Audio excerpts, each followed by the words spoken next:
Hello.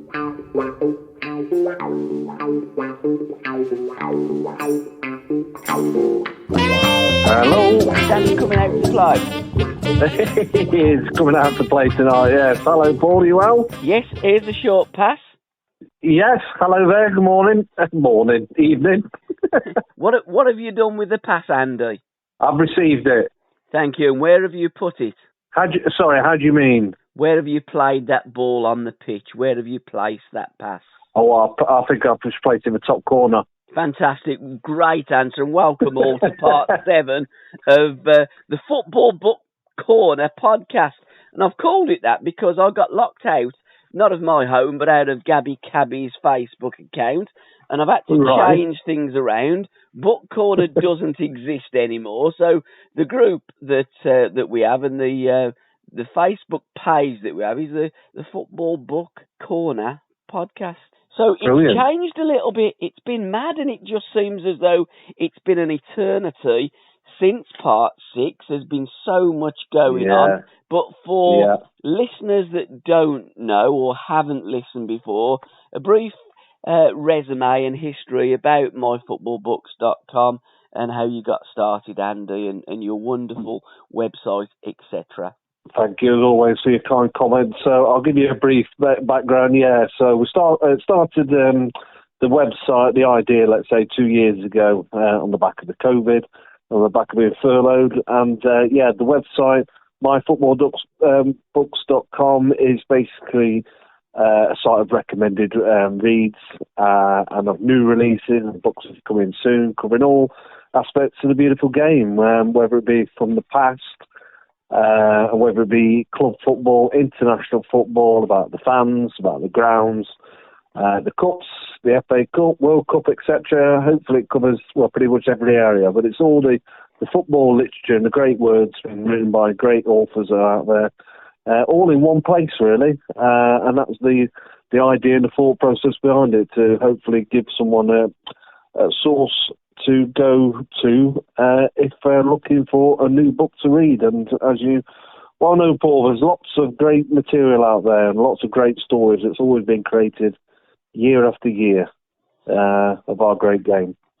Absolutely, and you do recommend a book every week for our weekly podcast, The Curran View, with the Idol of Hillsborough, Mr. Terry Curran. Some of the books that you've recommended, because it's been middle of March since we've done the last one, and now it's almost the beginning of May. You recommended Gimme the Ball by Terry Curran and John Brindley. You also recommended 78, Our Nation Lost the World Cup by Graham McCall. Another book, I'm going through it here, I believe Football Wizard, the story of Billy Meredith by John Harding, you also recommended. Before the Premier League, A History of the Football League, the last decades of that by Paul Whittle. And I am going to be doing a podcast with Paul, who's kindly sent me his wonderful publication. And I love the football, the old leather caser in old money, in between two pictures, two iconic pictures of great stadia.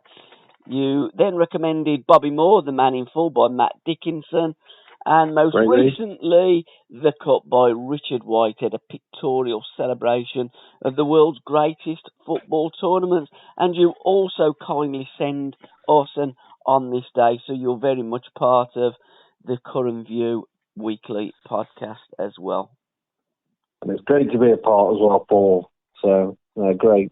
Yeah, we're all one team. Where do you want to start this week? Because I've got a bed full of books.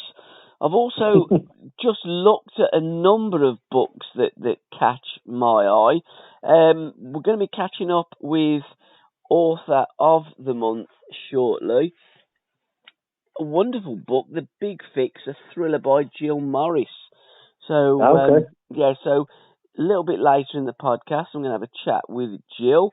And next month, we're going to be talking to Paul Whittle, who's going to be the author of next month. So probably around end of May, early June, Yeah. and it'll be a good time for people that's going away on their summer holidays, sitting around pools, drinking copious amounts of alcohol, and they're going to want a book to read, aren't they? So we're going to be recommending some of those books. Yeah, and you don't blame them after COVID and not being travelling anywhere, so everyone quite rightly is going out and finally putting their feet up abroad. Well, even not so abroad, just at least going on holiday somewhere.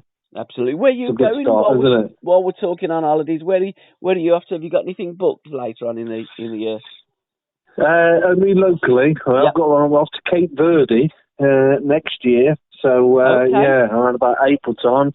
A holiday that's been cancelled, it feels like about 3 or 4 years now. So it's been moved. So, off to Cape Verde next year. So it'll be a nice break with the family.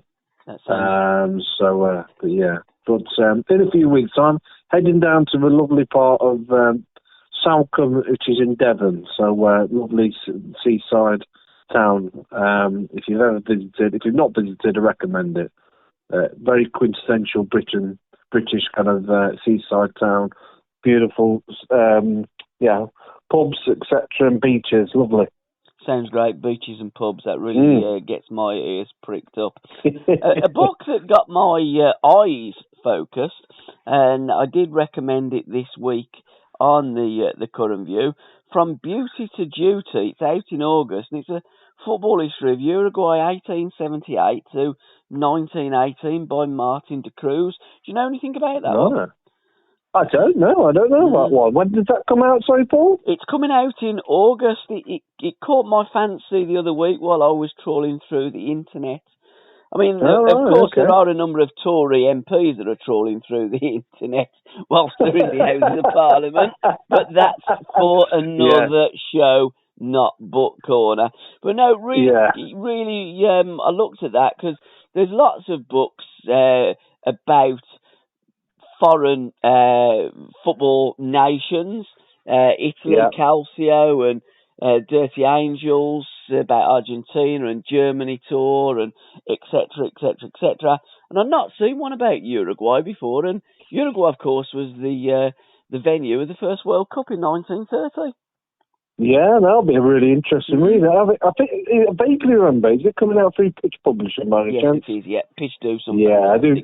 Does ring a bell now. Yeah, I normally only look at books probably 2 or 3 months in advance, but that's later in the year, like you said, August time then. So that'll be a fascinating read. So in terms of the history, like you say, of Uruguay and their early history and being involved in international football. So it'll be a fantastic read.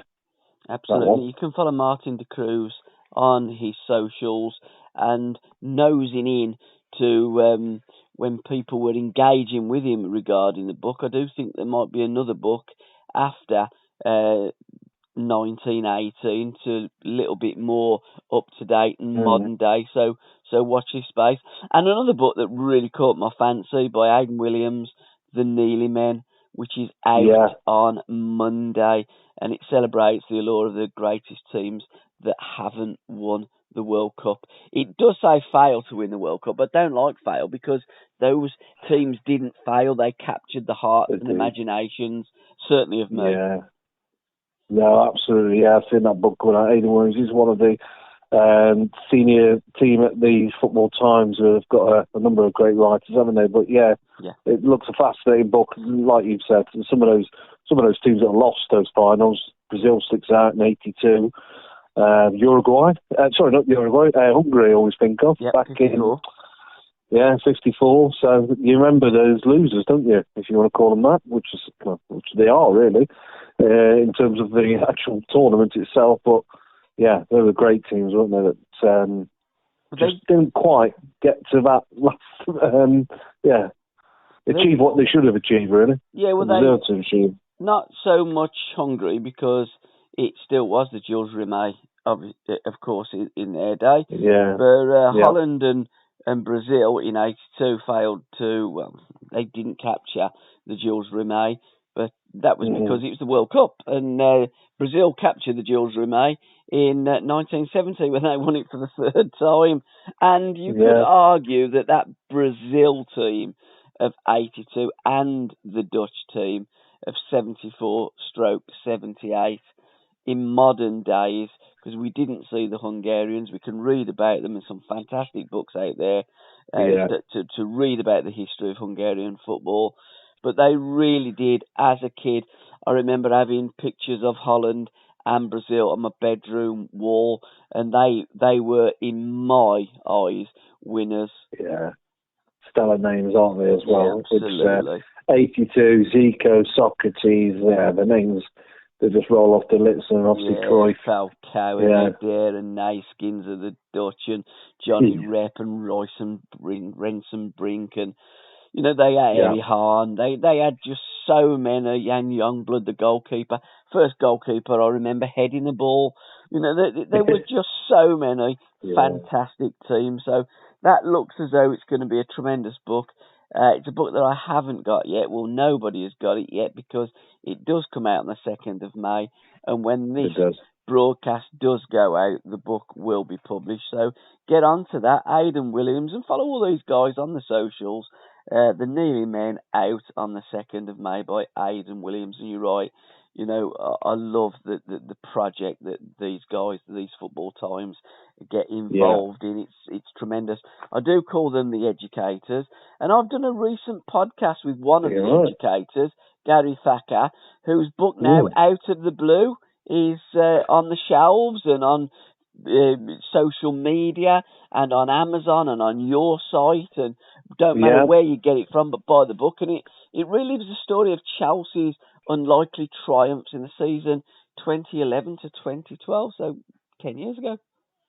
Yeah, no, and that was a fascinating story just in itself, wasn't it? When Villas-Boas was dismissed, wasn't he? I think in the March of that year. Yeah, it was. And then obviously Roberto Di Matteo came in, and it's just phenomenal, really. That's against the odds, but winning the Champions League and the FA Cup was it as well? Yes, they did win the FA Cup as well. Yeah. It's remarkable, isn't it? So probably what's not so remarkable in Chelsea's history is that he was sacked, wasn't he? In November, so that was quickly forgotten about, wasn't it? In terms of that incredible triumph, but that's modern day Chelsea, isn't it? Really, the managers didn't stay for very long. Well, Chelsea do have a tendency to do that. They're very similar to Watford, but the main difference is Chelsea are very successful.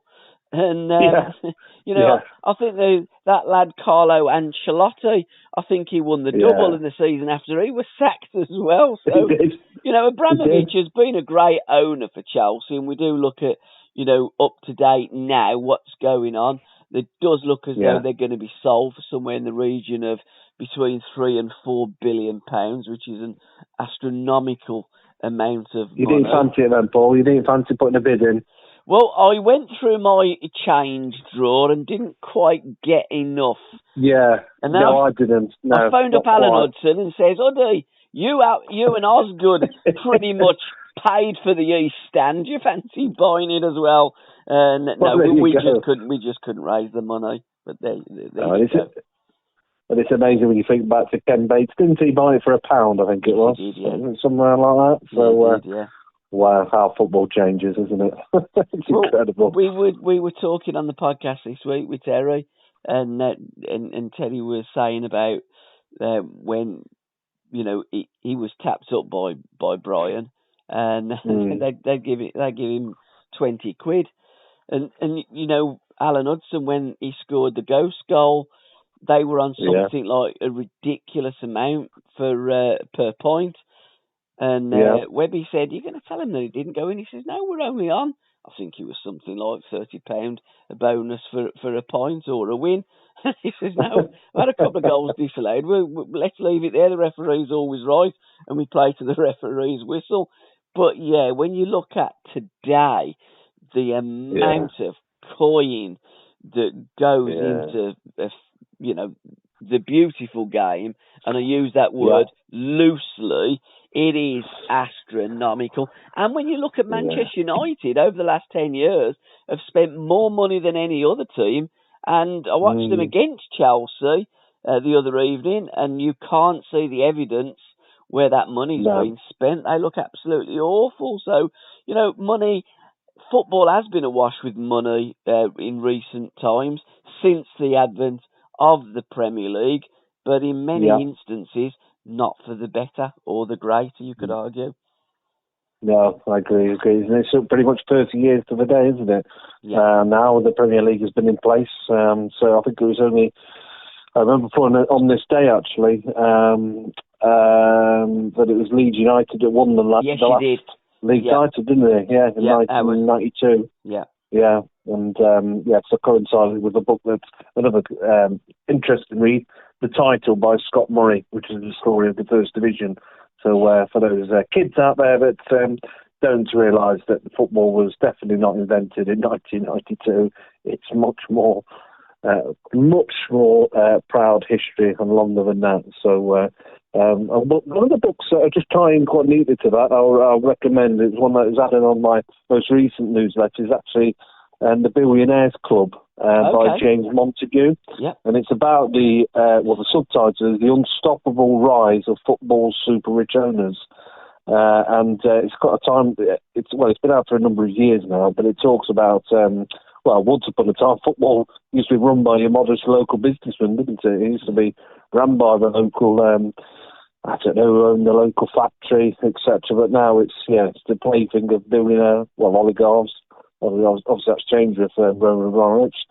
But this book talks about the crisscross of the globe from how the biggest clubs in the world have just been coming into the cog of the global economy, and how football is becoming a central cog of that machine, really. So James Montague, he's a wonderful writer. He's an award-winning author as well. He's wrote a number of books. He writes for the New York Times, World Soccer, amongst others. So it's a fantastic read if you want to really get into some analysis around the money that sways around football. So it's a brilliantly researched book. So just segue that in there, as you're talking about that. So that's the Billionaires Club by James Montague. Well, fascinating read. As we're talking about money, on the front of this book, The Big Fix, there's a load of £50 notes. So I think we should have a quick chat with Jill Morris and talk about her book. How was Cyprus, Jill? Very hot, very nice. Great to get away and get some sunshine after the last couple of years. Yeah, and what a lovely island as well. And by the way, welcome to Book Corner, the football book corner with Andy from myfootballbooks.com. We do this monthly feature where I pick somebody who is the author of the month, and this month it's you, Jill. Yeah. So for the uneducated, the wonderful book that you sent me, apologies I haven't read it yet, but I must have about 100 football books that I haven't read. It is a standing joke with Andy. Andy will probably read 2 or 3 in the month, and I read a couple of chapters when I'm making a podcast with a player and then have other things to do. So briefly tell us your background and how you got into writing football books. Okay, so my background is very much marketing PR background, but within generally retail convenience sector, and also a little stint with into Flora as well. So I've spent a lot of my career actually writing, but very much from a business perspective. But I've always loved creative writing. I've always really enjoyed it from kind of school days, etc. And when the pandemic hit, I was actually doing consultancy work at the time, and that work dried up due to the pandemic. And so I was looking for something else to kind of get my teeth into, keep busy, etc. And I'd always wanted to write a book, so I just began the process at that point, and spent about a good 6-7 months. Managed to get onto initially a pop-up Facebook group called Write That Book, and then joined a masterclass for it as well, where there's lots of like-minded authors, and that just gave you lots of advice as to the everything that's involved with it, because I think writing's kind of just one tiny element of it all. Now, is this your first football book? I mean, it's a lovely colour, it's a lovely thick book, a matter of life and death, or much more serious. Now, that's got to be a throwback or a kind of tribute to the great and late Bill Shankly when Yeah. he come out with a famous quote, the big fix rather than a little fix or a small fix, and it is a thriller. There's the football, there's the £50 notes, and millions in cash, hundreds of designer watches, a small black book. So it really is encouraging you to get into the pages and turn them over and read them. Yeah. So it is my debut novel.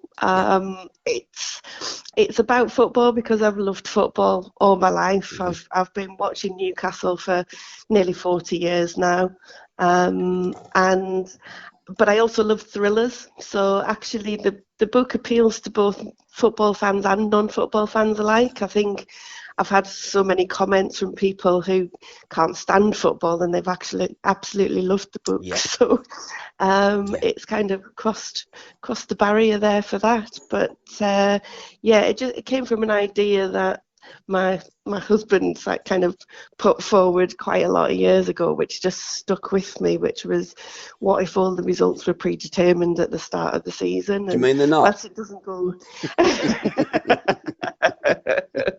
well, yeah, I think there's an awful lot that kind of goes towards fixing certain things these days, let's face it. Things like how do those big matches all fall on one particular weekend, for example. It's right shock, isn't it? It's amazing how that computer churns that out. Truly amazing. But it doesn't quite go that far, but it does kind of have that as the little nugget. And from that, what I've done is developed it into kind of a fictional story of corruption, but where it's set against a backdrop of real football teams. Yeah, and what you've alluded to is that it appeals to people that don't necessarily like football, but like thrillers. Yeah, so it has the backdrop of football, and it's looked at very much from the perspective of a football fan as well. So it weaves in kind of the idea of a dad taking his little boy to football for the first time and what that all feels like, and it brings in kind of particular matches from time to time that they attend, which aren't not anything to do with the corruption side of things. It's actually all, again, Brentford is the main protagonist in the story, as a Brentford fan. What did they do to you then, Jill? Why Brentford? Well, it's really positive about Brentford, actually. So there's nothing that's saying anything corrupt about Brentford. It's just the guy who actually stumbles across the corruption is a Brentford fan. So it brings in the nice storyline of what football means to fans from their perspective. But then also when he stumbles on the corruption, which is in the Premier League, then he's kind of caught between what's to do for the right thing as a football fan, what's the right decision for him to make, and it's all the kind of intrigue and danger that's set against that. Yeah, football, when you get into the professional game, I mean, you might not be too far away from the truth there. It is a murky world, and especially with some of the owners that buy the football clubs these days. I'm not having a knock at Newcastle. Good luck to everybody. I'm not particularly bothered. I got bought up. My dad took me down St Andrews. In fact, the first game of football that I watched at Birmingham City was against Newcastle United in 1972, and I although I'm a Birmingham City supporter, although many people think that I support the Villa, but I don't. I do have a fondness for all football clubs. In fact, the only club I don't like is Wimbledon. And I'll be honest, we do this on the Curran View with Terry Curran, and I don't like Wimbledon. I just don't like the way Wimbledon used to play football with Vinnie Jones and all them thugs. But I've always liked Newcastle. They've always had fantastic supporters. And growing up in the 70s with Malcolm MacDonald and Pat Howard, I've had the pleasure to interview on a couple of occasions. So Jimmy Johnson, Jinky Smith as well. Newcastle have a fondness in my heart, to be fair, and them Geordies are fantastic. That's good to hear. My first game was during Kevin Keegan's first season as a player, and I loved him as a player even before he came to us. So the fact that he came to us in the situation we were in was just brilliant, and he was fantastic for our football club. Terry Curran was another player that almost joined.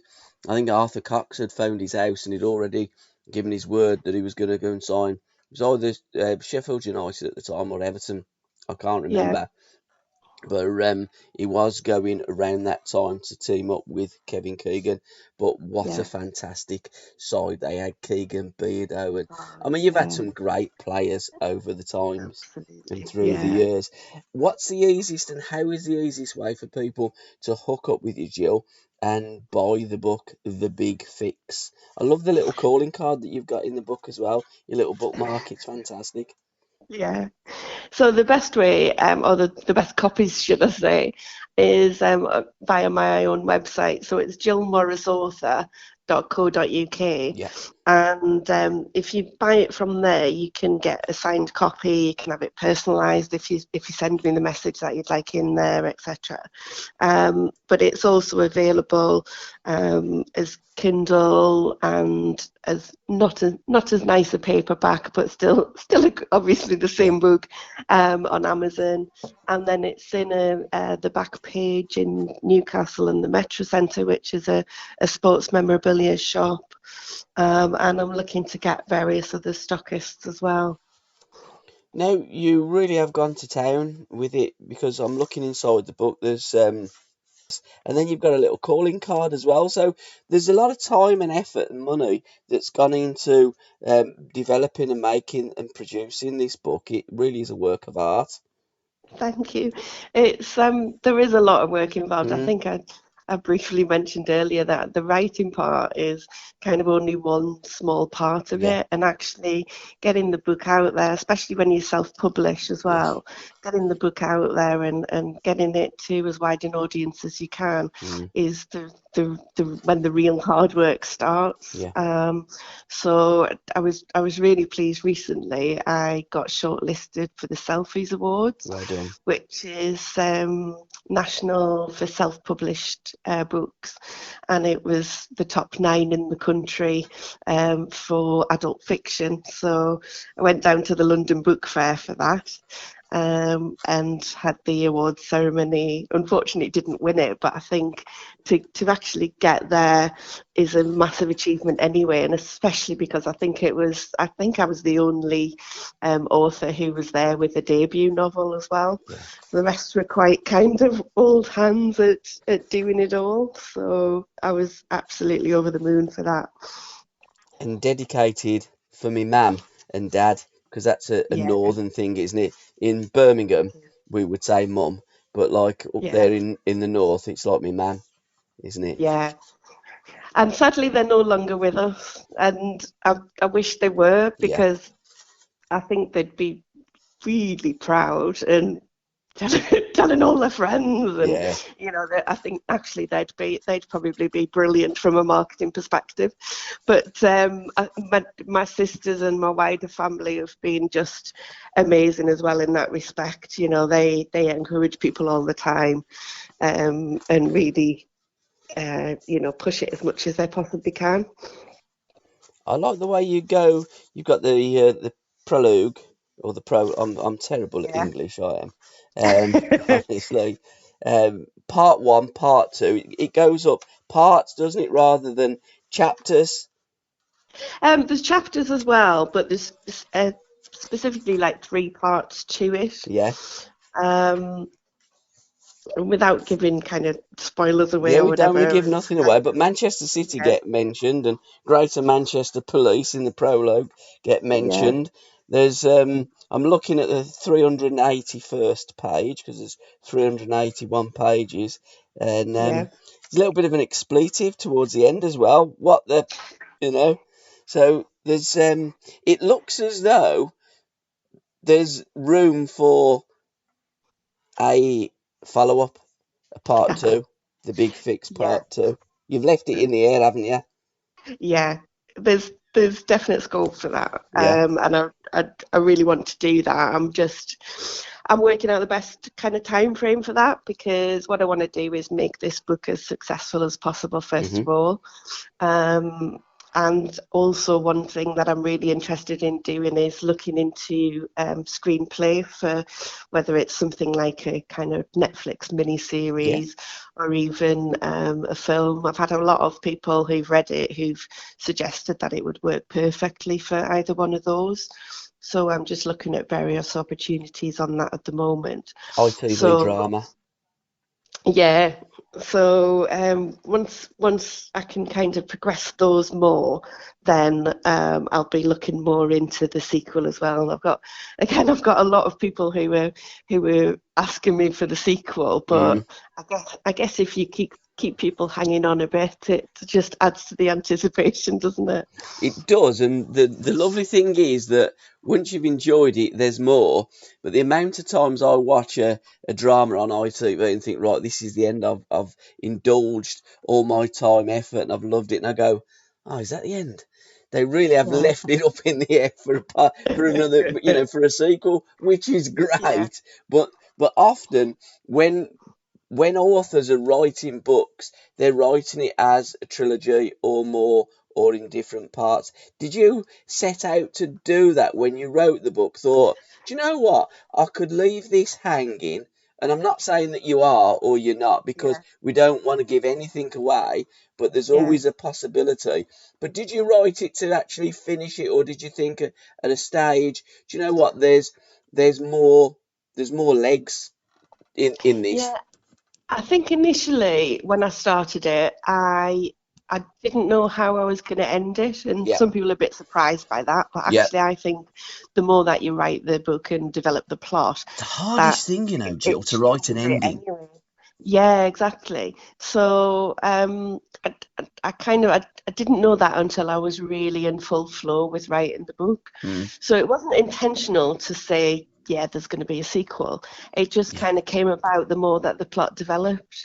And I'm now I've still got, some ideas in my head for what the sequel is about, and I've got an idea of what the time frame is, and it's potentially during the pandemic and that sort of thing. So it's when, football stadium are closed. And so I've got an idea for that, and even as I think more about that, I wonder whether there's even a third book there. Of course there is. So yeah, it's a possibility, but it wasn't something that I set out to do. I wanted to write a book, and the more that I've got into it and done it, I absolutely love this kind of career. So it's like a drug, isn't it? I do want it. Yeah, exactly. It is, isn't it? So, you get sucked into something, and you've enjoyed it, and you've put all your time, your energy, your effort into this little baby that you've produced, and you think, do you know what? I want to have another baby now, and that's what happens. It is very much like that, and you meet so many interesting people, and the people are so interested to hear about a book as well, even if they might not even be your particular reader. They just love the fact that you've written a book. So it's just a great career to get in. I mean, it's not a career that pays enough at the moment. I'm back doing some consultancy work, but hopefully in time, who knows. It's lovely to have that as a hobby, and if that hobby can earn sufficient money to become a career, then that's absolutely fantastic.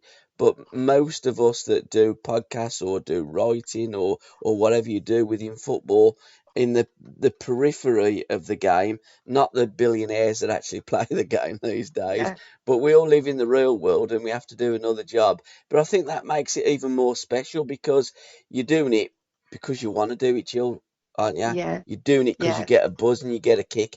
And if then you can develop that into something else, then that's absolutely fantastic. Yeah, definitely. Every kind of event or whatever that I do, or for example today, the interview, I do get a real buzz from it. I did an author evening at York Library recently, and that was just great to kind of talk to people who were interested in hearing about the whole process, about what the future plans are and all of that. And some had read the book and some hadn't. So just it's just great. Love it. And Facebook and Twitter and your social medias, let's give a shout out for that. And we're going to again give a mention to the website that ties everything together, jillmorrisauthor.co.uk, which is where you Yeah, want people to visit, where you want them to go. But for them yeah. to go there, you need them to go to your Facebook and all your socials, your Instagram, etc., etc. So you give us a shout out to where they can go to initially make contact with you, as I did. Okay. So the Facebook is Jill Morris Author. Twitter is J Morris Author, and Instagram is Jill Morris Author. Fantastic. And the more that you write, the more books that you get out, the more that you can go on holiday on that lovely island of Cyprus, Jill.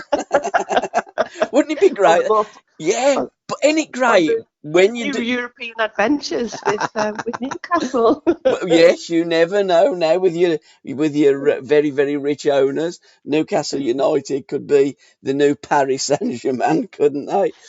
But No, in all I think seriousness, we have an awful lot more history than them, and well, you which do. To be I'd fair, like to English think football that does.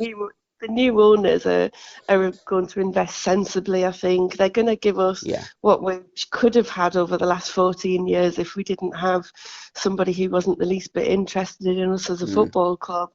So I think we're getting some of that investment back that we could have had over that period of time, and hopefully build sensibly towards a better future. But we were in the Champions League not that long ago. We were regularly in Europe, so I think we have an awful lot more history than Paris Saint-Germain. They do go back quite a long time though, PSG. I mean, they have got, owners that have got shed loads of money as well, but they have got Yeah, a fair history in French football. But yeah, Newcastle United, absolutely massive club. And the one difference really for me, I know that the Geordie faithful didn't like Mike Ashley. no, And Mike run it as a business, which, to be fair, if I'm honest, I think football clubs should be run a little bit more like businesses. But what they've done, the new owners, they've identified a decent manager. And I think yeah, that's the difference. I don't think Newcastle have had a decent manager, arguably, since Bobby Robson and Kevin Keegan. I think they've brought in a number of people that they thought that could do a job. But I do like this fella, Eddie Howe. I think he's a tremendous coach stroke manager. And I think the first thing that he come in is he wanted to know who he's working with. And I think yeah, that's the difference. Some people go in there, you're working for me, and I think Eddie's gone in there. Look, we're all a team. I want to know about you. I want to know about your parents, your partners, etc., yeah. etc. And I think that going in and doing that and doing the legwork, I think there are great times ahead for Newcastle United, as well as great times ahead for you with the big fix. And the nice thing about writing, you can write anywhere. You don't have to be living in a certain place. You can write Exactly. with your laptop. You can take it on your European tour with Newcastle United. Exactly, and Sounds it'll great, probably doesn't give it? me some new ideas. Well, you never know, do you? You never know. Jill, can I thank you so much for your time? It's been an absolute pleasure. Keep up your great work, and we'll keep promoting and helping you with the big fix that you can Thanks get, so much. guys. JillMorrisAuthor.co.uk. Thanks, Jill. Thank you. Take care. Lovely. Cheers. Ta-ra. Back Bye. to you, Andy. Well, thanks so much, Jill, and back to you, Andy. You did put up and post up the other day, because the other day was FA Cup finals of the past, end of football seasons of the past, and there was Manchester United, the big Manchester United book of the 70s by my good friend Roy Kavanagh, a fantastic book. And United in 1974, of course, were relegated. Many people believe that, Dennis Law relegated Manchester United or Stoke City, but no, they were already down. Yeah, it was Birmingham City actually that relegated them when we won 2-1 against Norwich City, and that was the day of the Dennis Law back heel. But because results went against Manchester United. It didn't really matter what United did that day; they were doomed. But what a fabulous book, and there's some great pictures. I mean, on the front there's Law and Charlton and Best, and on the back a picture of Dennis Law playing against Crystal Palace, the great Martin Buchan, Gordon McQueen, Stevie Coppell, and those were the days with Law, Best and Charlton without a badge. What great kits they were, just a red kit with a white collar. Yeah, striking, isn't it? Yeah, still, absolutely. isn't it? So very simple, but superb. I don't know what the other word is there. So just it's exactly that, isn't it? You don't need the fancy colours. It's just iconic. I think that's the other word as well, isn't it? Yeah, but I did like the Admiral kit though of Manchester United. Oh yeah, the white one with the black one, and I thought that they were really trendy and really kicking. Because Doherty, although they got relegated, brought them up straight away, and Manchester United really were making inroads into. They won the cup in '77, of course, but to win the league title as well. But sadly, Tommy got sacked after a liaison with the physiotherapist's wife, and to the day that Tommy died, he was still with Mary. But if a case of really, if only, and Alan Hudson always says about with Chelsea, with Tommy, if only. Tommy was one of the great managers of modern times. Yeah. He was, absolutely. It's a great book, that particular, the Big Manchester book of the 70s. It's so brilliantly presented. Legends Publishing is the publishers behind that, and they always produce high quality as well. It's great feel to it. It's great the way it's written as well. It's obviously the season by season, but intertwined in those great images. It's a game by game as well, isn't it? Of those seasons, but great characters as well. And really the ups and downs, really, wasn't it, for Manchester United, of course, throughout that period as well. Why is a decade in which Manchester United were relegated and won just one major trophy looked back on so fondly by United fans? And that's the introduction, the open to the introduction. And we must give Carl Abbott a shout as well, because it's Roy Cavanagh and Carl Abbott, the foreword by the great Martin Buchan, one of the classiest central defenders to play for the Red Devils, excuse me, and possibly still to this day the only captain to have lifted the English and Scottish FA Cups. Yeah, absolutely. I don't think anybody else has done it. No, can't think of any. No. Certainly not. Excellent. So what else have you got? Because I'm going to come back to you with another one after your next hit. Yeah, well, I'll go back to, you mentioned it. It was on this day, and it's a book that I read this month, and I know you did a podcast with him as well, Richard Whitehead, the book The Cup. Yeah, I think it's worth another mention as well, because it's. I've read a number of books, I've obviously so many years, etc. And there is the odd book that springs out that just thinks, wow, that's a cracker, that is. And I want to give it a shout out, because it is literally a cracker. It's a brilliant book. I think that it ticks all the boxes for me, really, in terms of I love the FA Cup, I love football history, and the FA Cup has got it in, there's so much of it, isn't it? And it's, the 150-year, of course, anniversary. And I was hoping there'd be a good book will come out about it, and Richard Whitehead has got it right on the money, kind of thing. And I think you said it in the podcast with Richard. I think in the early part, I know it says it as that it's a pictorial celebration, but it isn't just that. The pictures obviously are fantastic, but it's stories in there as well. Some I knew or some I forgot, etc. But brilliant stories right way through, and the way it's written as well, it's broken down into certain areas, isn't it? Whether it be about the fans, about the venues, about the managers, the giant killings, etc. But some great stories, great words as well, isn't there? Absolutely. So, but it's a coffee table book, isn't it? Oh, it is, yeah. And it's one that you can dip into and dip out of and read the back as probably even before the front, because it's in no fixed order. It's, as you say, it's in different segments of different features of the FA Cup over the 150 years, and it's a fantastic read. I've dipped into it. Jamie Vardy on the front there with Sunderland, of course, in 37. And it is just, it's fantastic, and a wonderful podcast with Richard. What a top man, what a knowledgeable person. So highly recommended, and check out the podcast that we cut together.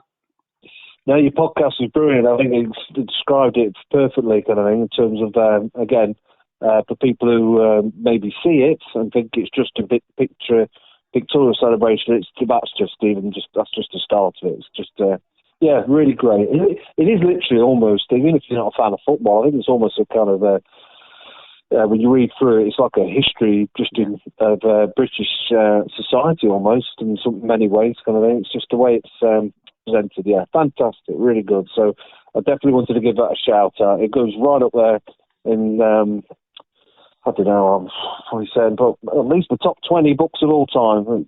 20 books, I'd say it's that good. It's really, really good. And you read so many books. I mean, I probably haven't read 20 my entire life.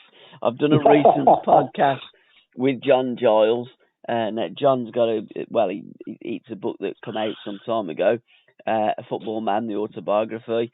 I cut a lovely podcast with John, which is out on all of our socials, SRB Media, or my 70s, Legends of the 70s podcast on Facebook or Twitter. And I actually got to page 108. He'd be very proud of me. I've half read the book. But excellent. As always, what I do, I go on to do another podcast, and I just don't have time to read all these books.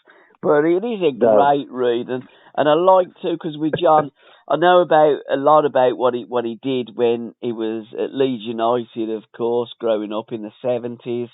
But his early years, I do like to read up on the early years, and it was a great podcast. I mean, John is such a great talker and such a fantastic player, and you wouldn't think, because John had got a little bit of reputation, and we did cover that, but it was football really that made him have that reputation.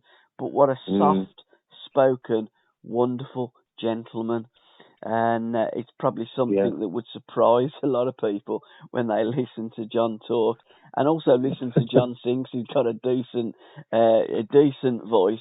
And I did say after a Bacardi and Coke, and he says, I've got to stop you, Paul. Several Bacardi and Cokes. Excellent. And get it on. I've done a recent podcast with John Sperling, how the 70s rocked football, as we're talking about John Giles in the 70s. Yeah. I've just not quite finished it, reading that book at the moment. Yeah, get it on. So, again, another absolute cracker, isn't it? I love the way it's been set out in terms of how it's broken down as well. It's very clever how he's done it. So, but I just even loved right from the start. There's a few quotes at the very front. I've got it here in front of me. You got a quote from George Best. This is him speaking in 2004, and he says, "One time, I had a great night in the casino, cashed in all my chips, shoved my winnings into a paper bag, and the next morning I walked straight into a car showroom where I bought a brand new Jag in cash." And that's not a normal thing to do. But George Best wasn't a normal person. No, he wasn't, was it? But it just sets the scene for that book. So, and obviously it's got a forward by the great Barry Davies as well. So, which is, one of the great commentators, isn't it? Whenever I think of Barry Davies, almost now I could hear the one where I think Francis Lee scored. He says, "Look at his face. Just look at his face." Yeah, he has some great lines, didn't he? Barry Davies. Iconic lines, isn't it? And that one with Franny was great, because Francis was playing for Derby. He won the Football League Championship in 1975 after Manchester City had sold him to Derby, and he scored against Manchester City. So, and you could see it on his face, and that's the job of the commentator. Look at his face. Just look at his face. And what an iconic player as well. Francis was another star of the 70s. I've just recently purchased another couple of books of the 70s, Rodney Marsh and Charlie George, again in my library. One of these days, I may well get round to reading them. But you know the way I look at it? I look at it like this, Andy. When they wrote a book many years ago, there isn't going to be many books left in circulation. So if I go onto a site and I see that there's one to purchase, I go and purchase rather than they're all sold out and there's no books to purchase, because sometimes you don't have a rerun.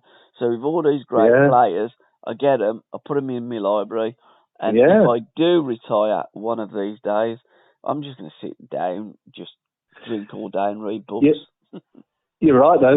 There's many great books that come off the top of my head. You can't buy anymore. No, exactly. You can't buy. You can buy them through the likes of eBay, etc., and places like that. So you can get used actually through Amazon as well. But some of them you're paying more than you can pay a fair whack if it's a really popular book. Oh, you pay a couple of £100 for some of them. Yeah, I mean, it's absolutely ridiculous, the prices that you pay. So I have a look. Is there a book about? Yes, there is. How much? All right, that's decent. I mean, I did purchase Peter Doherty's autobiography from 1947, but, I mean, sadly that didn't arrive. But, you know, these things happen. Yeah. And Andy Gray's book, Grey Matters, that never arrived as well. But generally speaking, they do arrive, and I spend an awful lot of money on football books that I don't read. What else have you read this month? Because I have read about 23 pages of Get It On, and I did read all those pages of John. Yeah, what also, just on the, funny you should mention Francis Lee. It's his birthday today, by the way. So, happy birthday, Francis. On the, Francis Lee, he's, I think it was born on 29th of April 1944, so I thought I'd mention that. So, old. That's it. So, just by coincidence I mentioned him. So, so another book I recommended in my recent newsletter, so alongside the Billionaires Club that I mentioned earlier. This is slightly different because it's not your traditional book, but it's the Got Not Got Football Gift Book. Yeah, there's lots of them, isn't there? Oh yeah, and it's by the great Derek Hammond and Gary Silke. Now I think it's their own publishing company, Conquer Editions. Yes. But this particular one is brilliant. It's the subtitle Every Fan's Catalogue of Desires, and it's basically it's a nostalgic look back through all those collector's items. So obviously you've got your Subutio, you've got when you used to have footballers on cereal boxes. Yep. Got great images in there. Great kits, like you talked about the Admiral one as well, and the various merchandise. And do you remember collection coins as well? Yes, I certainly do. Yeah.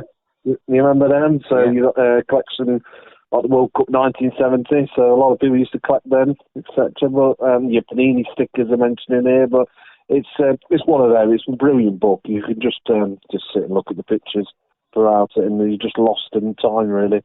They did one for the 72 Centenary Cup final as well, didn't they? Yeah, they did coins for that as well. Yeah, no, there's lots of reminiscing in this book, so I recommend that. Yeah, definitely. If you want a bit of, if you don't want to do some reading the words, just look through it, the pictures, etc. It's brilliant, really good. Another book I mentioned was one of the other, because I recommend 3 recommended reads, was Quiet Genius, Bob Paisley. About Bob Paisley, sorry. So written by Ian Herbert. It's a great read, and about he was a quiet man, wasn't he, in the flat cap, who swept domestic European opposition aside and arguably produced one of the greatest teams that Britain's ever known. So his record, 20. He recorded 20 honours in 9 seasons. That includes 6 league titles, 3 League Cups, 3 European Cups, UEFA Cup, Super Cup. And the fact that he took over from Bill Shankly, and I think Shankly just won the 1974 FA Cup final in Liverpool. Yeah. To follow up with someone like a Messiah like Bill Shankly. When you think of how many people have tried to follow Alex Ferguson, you know, at Old Trafford? No one's got close, have they? And the fact that Bob Paisley came in after Shankly and was managed to go on and arguably do even better. I know from reading the book, obviously Paisley was quite reluctant to take on the reins, and he tried to persuade actually Shankly to change his mind. Even though Shankly did regret it later in life, he was not for turning at that time. But it was just, it's a great read.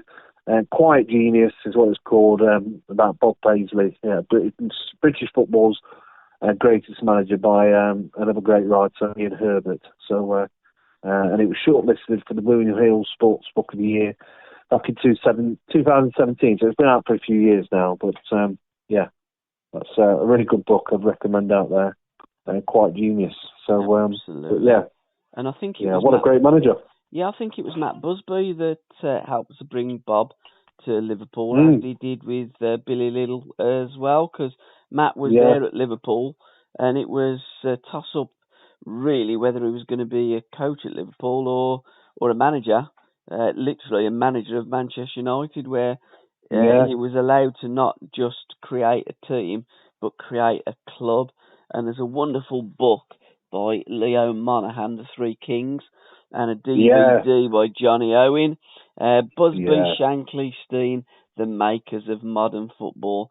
And I've just had the pleasure of cutting a podcast with Leo, and I have already, probably 18 months ago, cut a podcast with Johnny Owen as well.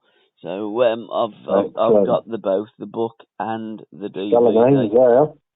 Oh, absolutely. I mean, those three were kings, and they were the makers of modern football. I know that there is a book about, I won't buy it, I won't give it a mention, because it is about 1992, the makers of modern football. I'm sorry, you didn't make modern football in 92. You stole football in 1992. These fellas made it in 92. Yeah, they'll get me started. I was reading an article just earlier today when I was thinking back to that book, the Billionaires Club. Yeah. Because we're changing the format of the Champions League, aren't we, from next season or the season after that.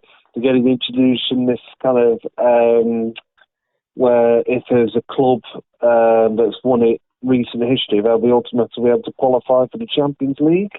But even that, the history is based on the last so many years. You're not going back to like, your Aston Villas, your Nottingham Forest, they won it in the 70s. It's just absolutely, I don't know, talk about just enraged with how football is nowadays. I don't know if you've seen the story. I don't know if you know what I'm referring to. They're revising basically how the tournament works. So it's just this time last year, there was an absolute outrage about European Super League. Sorry, I'm going off on one. But no, you're absolutely right, Andy, because this is the European Super League by stealth. Yeah. That's what they done when they started the Champions League. They want to have the cake and eat it, and then they get managers like Klopp, etc., that moan about they play too many games. They do not play too many games domestically. They play too many games internationally and in European competition, but they never have a moan about that because they will not. They will never bite the hand that feeds, and it is immoral. They're trying to rewrite all the history books, and I will get those books of modern day football and throw it on a funeral pyre. I don't blame you. It just absolutely enrages me, some of the things that talk about modern football. And there is certain books like the ones you mentioned. I've got to think. I can't even bother wasting my time reading it, to be quite frank. No, it's just such a short visit kind of thing. I know you might, I don't know, sometimes you might sound a bit bitter kind of thing. I think when I was younger, people would say football was better in my day kind of thing, but honestly, it really was better in my day. I don't know how else to put it. So, don't get me wrong, actually, the quality of the football, sorry, I'll backtrack a little bit. The quality of football is, it's amazing, isn't it? Some of the football you watch Liverpool, Manchester. Some of it is, yes, absolutely. It's no real better than it was, kind of thing, but also, the whole, European Super League, when I saw that, because it's going to happen, isn't it? Of course it will. That these bigger clubs based on their recent history of just absolutely bonkers. You know, the fact that fair play, they talk about fair play. I know it's talked about in UEFA. Where's the fair play about? Still interested talking about fair play. It's always literally about the big clubs. Fair play doesn't exist. It's about getting the maximum coin that they can for the big clubs, and it will happen, the European Super League. I don't care how they wrap it up or in what paper they wrap it up in, but it will be. And we will probably not you, but I'll probably be dead by the time that it starts. So it's one of them arguments. I go, do you know what? He was right. But it's one of them that you've got, no, it'll never happen. You can never say never, because football is all about money and greed these days. Yeah. But we like to stay in the ballpark of when football was the beautiful game. And another book I want to give a mention to is The Armistice Day Killing by Colin Browne. It's a dramatic story of the death of the only English professional footballer deemed by law to have been murdered, a key member of Aston Villa's 1923 All-Star team, Tommy Ball. And I have that on order, so I'm looking forward to receiving that, because that's what I like to look at, and not so much read, but look at the pictures. That looks a fascinating story, that does. So I have no idea about that story at all, but it looks, it's again coming out by Pitch, isn't it? Pitch Publisher. Absolutely. So Colin Browne. In fact, he's from Saltley in Birmingham. I have no idea, but I'm going to get hold of Colin and do a podcast with him. I mean, he don't know that yet, but he will. But I mean, and again, I get called. I get called all things, to be quite truthful. But most people think I'm a Villa supporter, but I'm not. I'm obsessed with football, and the history of Aston Villa, I think, is fantastic. They're a founder member of the Football League. McGregor was deemed the father of the Football League.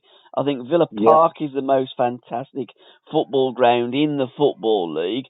And the history of Villa, I think, is something that is on my doorstep, and I like to have a look at and make podcasts. And with former players, I've done one with Tony Morley, with Peter with Brian Little, with Sir Dennis, and we've covered a lot of ground, from Villa winning the league, winning the European Cup, and some of those glory nights, Andy Gray being another one, when they absolutely smashed Liverpool in 1976-77 season when they won the League Cup. But we're very close to winning the treble, and had they have beaten Birmingham City, my team, they would have, or they could have, won the league, because you've got another 4 points there, so you're playing from a different position, i.e. when you score a goal, you're more buoyant. When you concede the goal, it's a different reflection of the game that unfolds, and I think it's the same as with the season. When you've got them points on in the bag, you can play a little bit more flamboyantly. But there are many Villa supporters that would say that 76-77 season, Villa played the best football ever.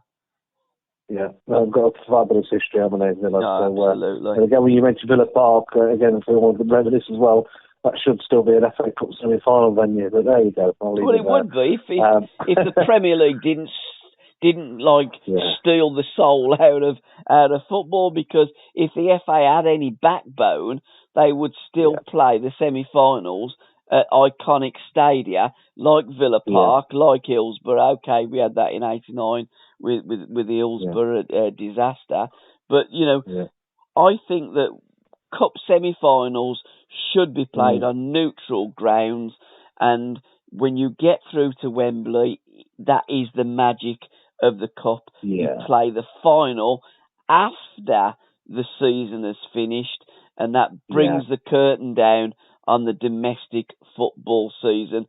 I don't like this. You've got a full league programme while the FA Cup final is being played overnight. It does my head. No, absolutely. Yeah, totally agree. Yeah. So, could I just mention then too, because you mentioned that book, the Armistice Day Killing, that comes out in May. There was one that came out this month, again, it's Aston Villa related actually, so just to segue that in. It came out this month, in April. It was The Life and Death, I think we mentioned it on our last podcast, The Life and Death of Andy Ducat by Jonathan Norfolk. Yep. That's I've not read it myself yet, but it looks a fascinating, captivating biography of one of England's earliest sporting heroes. So, but he, in football terms, he captained Aston Villa to a FA Cup glory in 1920. So he may well know actually about Tommy Ball, who's that book that we just referred to, the Armistice Day Killings. He was a key member of the team a few years later in 1923. But yeah, Andy Ducat, he was one of the select band of men who represented England at both football and at cricket level as well. And as well as playing for Aston Villa, he made Arsenal's greatest 50 players, greatest ever 50 players. And and he scored more than 20, this is in cricket terms, not goals, 23,000 first-class runs, and he played for Surrey. But I think, ultimately his death was untimely in 1942, whilst he was playing at Lord's. That's it. So, looks a fascinating read. That particular one by Jonathan Norfolk. Absolutely. Just to mention that one. And Richard Whitehead has a fantastic connection to that book as well. Because, Richard is a massive Villa supporter. Richard Whitehead knows everything about football. And when I was having a chat with him before, the man is an encyclopedia. He is one of the go-to people in football. What Richard doesn't know isn't worth knowing. And he's forgotten more than I'll ever know about football. And that's what I love about what we do, talking to football people that write books.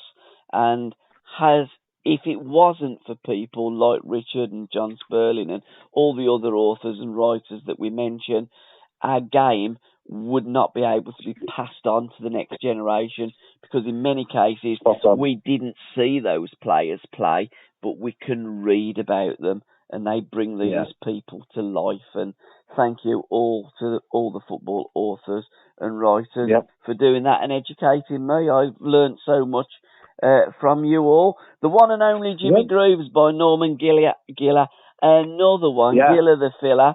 Phenomenal writer of football. Again, Norman has forgotten more than what I'll ever know. The authorised biography by the man who knew him best. I mean, Norman knows absolutely everything about Tottenham in particular, England, Jimmy Greaves, football per se. He's an absolute beast. And writes for Back Pass magazine, and the most recent issue 79, I have it here, and it's the Professional Football Association back it as well, and on the front is the iconic picture in 1956 of Tom Finney at Stamford Bridge called The Splash. I believe outside Preston North End's ground there's a statue of that. And when you look at that picture of The Splash, it really is a splash. It's arguably the most iconic football photograph ever, and it was photographed of the year in 1956. Yeah, excellent. Jimmy, just going back to Norman Gillier, so do you know when I saw that he's bringing the book out, the one and only Jimmy Greaves, and his autobiography, he was a good friend of Jimmy Greaves' by all accounts as well. Yeah, it was. Did you know how many books, I saw it said about the author, do you know how many books Norman Gillier has actually written? Giller's gone over 100. Yeah, 118. Yeah, he's gone over 100. Books. I know, the bloke's a beast. I struggle to write 118 sentences, let alone books. Andy, I couldn't write 118 words. Giller is an absolute beast. I mean, again, he's another Paul Trevelyan. I've cut a recent podcast with Paul about sock tags and his book about Leeds United, a massive Tottenham fan. Another wonderful 2 hours of talking to Paul Trevelyan. Football is littered with so many intelligent and interesting Yeah. people that have wonderful stories and write wonderful stories about the game of football. And, you know, I can only bow down to their superior knowledge. I wish I was half the person that they are. Absolutely.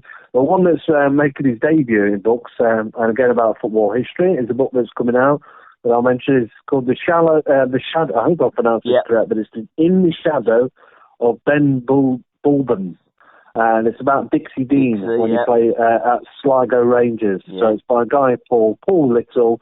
He's an Irish freelance writer making his debut as a solo artist in the world of books.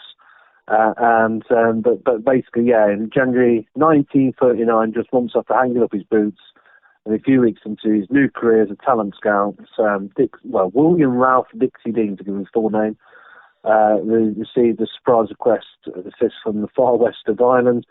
Could he find the goal scorer for Sligo Rangers? So it looks a really fascinating story into, an absolute legend of the game, isn't it?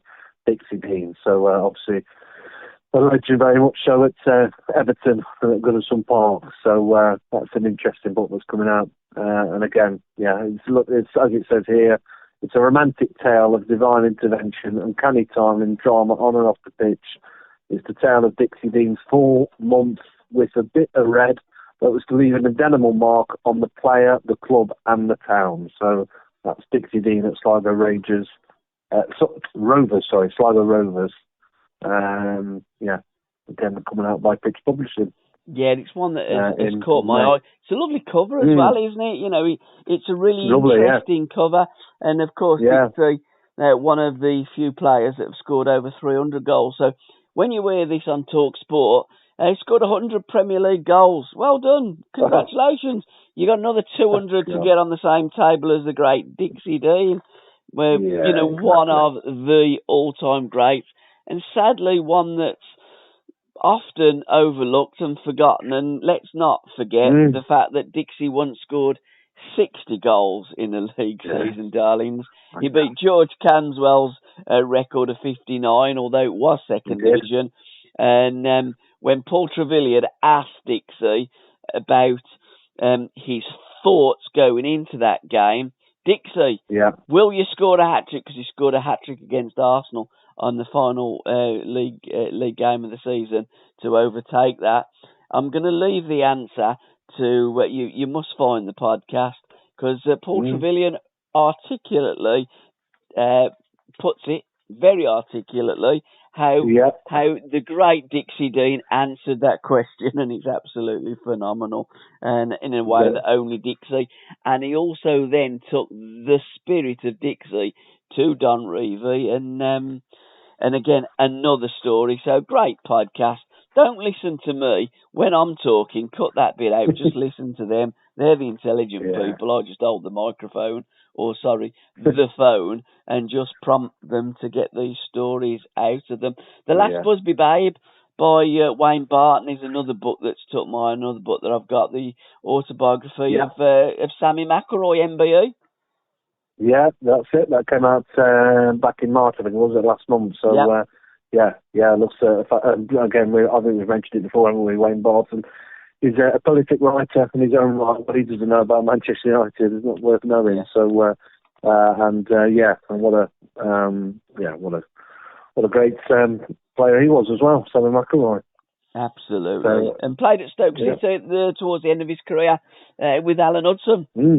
Uddy had come in. Mickey Thomas had been sold. Uddy come in, and Sammy, after a game of five-a-side, said to Uddy, "Thank God you've arrived.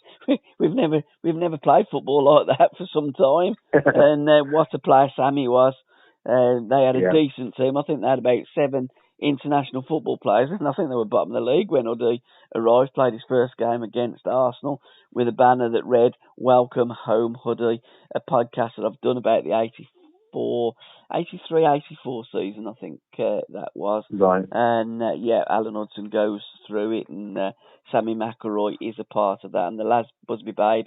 And of course, no, Sammy wasn't a Busby Babe as such when we look at the Babes. Yeah. Johnny Giles was, or rather John Giles was, when he did join Manchester United. They called him Johnny. And he told his mum, and they said, well, don't answer him, John. Your name is John. It's not Johnny. His name's John Joles. It was only when he joined Manchester United that they called him Johnny. Johnny was there in the time of the Busby Babes, but it was Matt Busby. It was his last signing. Matt actually signed Tammy McElroy, and that's why it is the last Busby Babe by Wayne Barton. Johan Cruyff by A.K. Koch. I hope I've got his name right. The biography, Always on the Attack. There's so many books about Johan Cruyff. What makes this one different? Do you know much about it? I don't know. No? It's coming out again. That's coming out in a couple of months' time, isn't it? In June. I don't know much about the author either. So I've looked at he's written several bestsellers about he's from the Netherlands. So he's written several bestsellers. Apparently, he's won a number of prizes. It should be an interesting read. There's been a number of books about Cruyff, I think I like I'll put it up actually. There's a subtitle about how it's written. It says, "Argumentative, brilliant, arrogant, visionary. Johan Cruyff was one of the greatest footballers of all time." Kind of thing. So it'd be an interesting read. Another aspects from the biography of his life. It'd be interesting to see. But no, I don't know much about the author. But apart from he's obviously a good writer, looking back at what he's done. So absolutely. There's his stuff. And I think what we'll do on our next podcast, that probably will coming out round about June, about that time, we'll have a look at some of the books about Johan Cruyff, because Johan was one of the great players of all time, and his autobiography, My Turn, come out a couple of years ago. There are a number of other books, so we'll give a shout out to and make Johan Cruyff the focal point of part 8 of our monthly or bi-monthly podcast, Andy. Next up, the story of Darnow by David Tossel. Hero in the shadows through interviews with players, colleagues, friends and family. This book examines the triumphs and challenges of Darnow's career and assesses his contribution to English football. The one word that would spring to my mind when somebody mentions the word Darnow is legend. And somebody did say to me, is any related to Eddie Howe? And if you do go on Google search engine or others, it does say that it's his son, but it ain't. I phoned up Al. I said, Al, are they related? He says, Paul, how long have I known you? Do me a favour. Of course they're not bloody related. No. No, I didn't think so. But you had a number of books going, and I saw that someone references as well, actually, on Twitter. Don Howe's mentioned a lot of other people's books. He had a lot of influence on a lot of people. Oh, yes. Over the years. It's remarkable, really, to be honest. So, it's probably, I'm surprised it's probably taken so long now to see a book very much focused on him. So, David Tossel was a great writer as well. But, he's one of England's, English football's great coaches, isn't he? So, obviously he helped. Well, he was the right-hand man to 3 England managers. In 82, he helped when, obviously, England were unbeaten in that World Cup, weren't they? So they played 5 games, didn't they, in total? It was a slightly strange format at the time, wasn't it? The 82 World Cup. Yeah. Well, they got through to that second stage, and they didn't even concede a goal, if I remember right, did they? I think we drew 0-0 with Spain in our last game. That's it. Brooklyn and Keegan, I believe, were on the bench. Kev wasn't fit, but again, England managers have always done that. Ron Greenwood done that. Bobby Robson replicated it with Brian Robson in 1986. We've done it with Michael Owen. We've done it with Wayne Rooney. We do it throughout the ages with our best players. And if they ain't fit, they ain't fit. It ain't going to happen no matter how much you want to wrap it up. But Darnow, absolute legend. In fact, Alan Hudson, Huddy does not like coaches. If Alan Hudson was to write a book on coaches, it wouldn't be very thick. But it would be about one coach, and that's Don Howe. He loved Don. Don gave him a bit of a bollocking, actually, after the 78 FA Cup final, or rather before, I think it was. It was before the game, because on the night of the game, the press liked to see who was in the team, and it got leaked out that Alan Hudson was starting, and they printed it. Uddy was just having a chat with the journalist friend, and Don wasn't happy. Don wasn't happy with him, and the journalist phoned up and he says, "Look, I apologise, Don. It wasn't Alan's fault. It was my fault." And then Don called it for a steward's inquiry as to what went wrong in the '78 FA Cup final. He called it at Highbury on the Monday after, and he went through the team. Started with Pat Jennings, went through to the defensive players, got through to Alan Hudson. "You've always got something to say for yourself, Uddy. What do you think?" And he said it was his fault, pointing at Terry Neal. He picked the wrong team. Terry Neal jumped over the physio's table. The players just about kept them apart. The meeting was finished. They went out and done a training session, and the players were patting Uddy on the back, saying he deserved that. We all wanted to say that about him and to him, but none of them. And this is what happens. They will say things in the dressing room, but they won't actually say it to the manager. But Uddy did. As a consequence, he was on the run from Terry Neal. And if Darnow would have come to Arsenal earlier or been there when Uddy arrived, Alan Hudson would have stayed at Arsenal. And arguably, Arsenal, had they have had Ball, Brady and Hudson, could have rewritten English football history.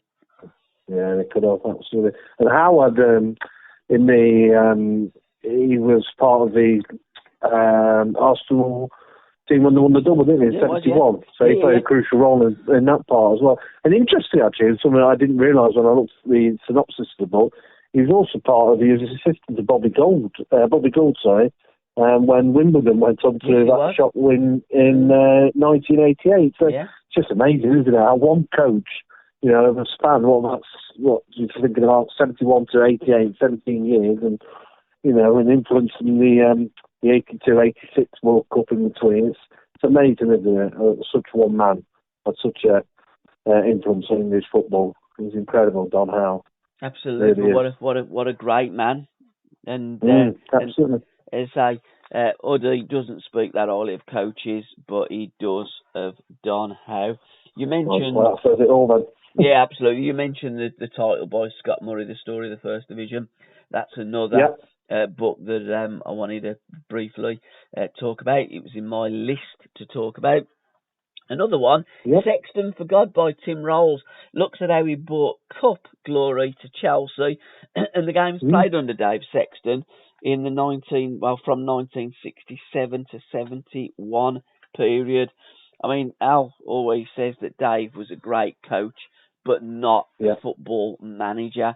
And being a manager really was Dave Sexton's downfall. I know he done reasonably well at QPR, but I think that if you look at Dave's career, he would always be renowned more as a coach, because we were talking about coaches with Darnow.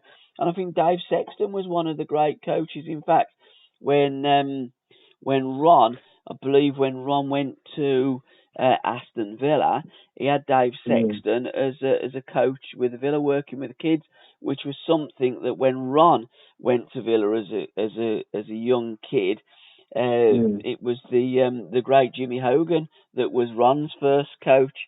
And then when he went from intermediate to reserve team, and the step up with the other coach with the old flat cap, he'd go, "Forget what Tip Tap's told you, just give it some altitude."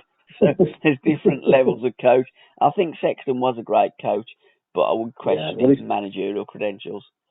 Yeah, he started off as a coach at Chelsea, by all accounts. So before he moved on to his manager career, started at Leyton Orient. And then went on. So obviously won the European Cup Winners' Cup, didn't he, with Chelsea? 71, 71, absolutely. Just going to mention another coach while you're talking to coaches as well. A book that did come out last month is Tony Carr. This is a lifetime football at West Ham United. So And this is a book I was sent to me by Icon Books, the publishers.